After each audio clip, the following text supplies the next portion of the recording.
All right, let's jump right in. A new report from the World Economic Forum is painting a, well, pretty turbulent picture for the decade ahead.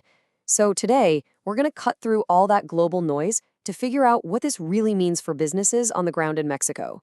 So, just so you know where we're getting our info, this whole explainer is based on the World Economic Forum's latest global risks report.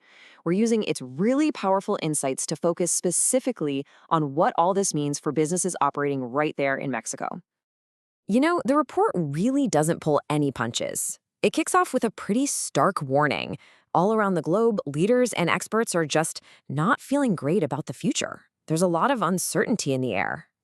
And look, this isn't just a vibe, right? The numbers really back this up. I mean, just look at this. You've got a whopping 61% of experts who think the next 10 years are going to be either turbulent or stormy. And then look at that tiny little slice up top. Just 1% expect things to be calm. That's wild. So yeah, that's the kind of volatile global stage we're dealing with. Okay, so that's the big picture. But what does that global storm cloud actually look like from the ground in Mexico? Let's really zoom in and look at the top 5 risks that business leaders, including many in Mexico, are most worried about, coming straight from the forum's own survey. All right, coming in at number 1, topping the list for businesses in Mexico is the huge impact of crime and illicit economic activity. And you got to understand this isn't just about safety. It's way deeper. It's a fundamental threat that can mess up supply chains, drive up the cost of doing business, and just create this cloud of uncertainty that makes it really hard to invest and grow. Coming in at number 2 is the strain from not having adequate public services. And when we say that, think about what that actually covers. We're talking about everything from unreliable infrastructure, power grids, to gaps in education and social safety nets. I mean, these are the absolute building blocks of a healthy economy, and they're being flagged as a major risk. Number 3 on the list, societal polarization. And this one's a big deal. When a country gets really divided, it just eats away at trust, it makes government policy unpredictable, and it can bring important reforms to a screeching halt. For a business, that just creates a super volatile and uncertain world to operate in. At number 4, we've got a classic, a real bottom line threat. It's the fear of a recession or just a long, slow period of economic stagnation.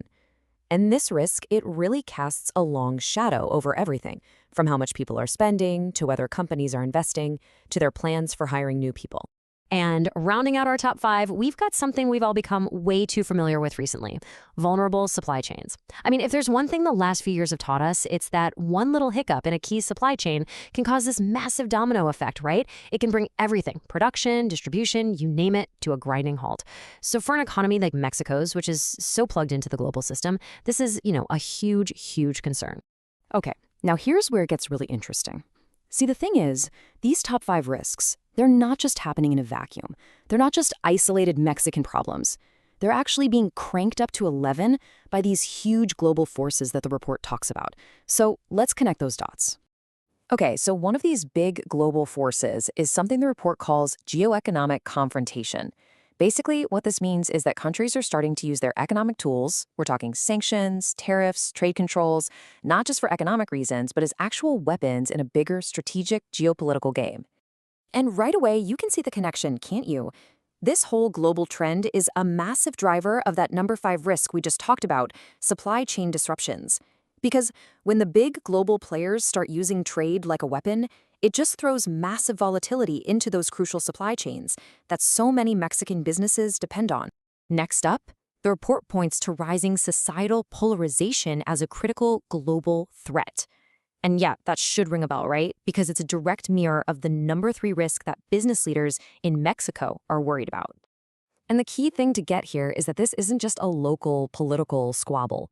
It's part of this much bigger global pattern that just wears down public trust, makes it impossible to solve big problems, and at the end of the day creates a ton of instability for businesses just trying to do their thing.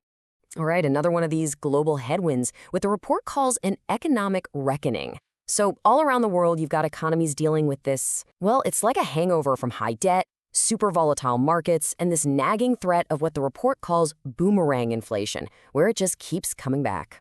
So all of that global financial craziness, it feeds directly into Mexico's number 4 risk, the threat of an economic downturn. these kinds of pressures, they don't stop at the border. They just ripple right through the national economy, and they affect everything from interest rates to how much money is being invested. And the last big global trend we'll look at is endangered infrastructure. Basically, all over the world, the really critical stuff that our economies run on, it's getting old, it's not getting the funding it needs, and it's becoming more and more at risk.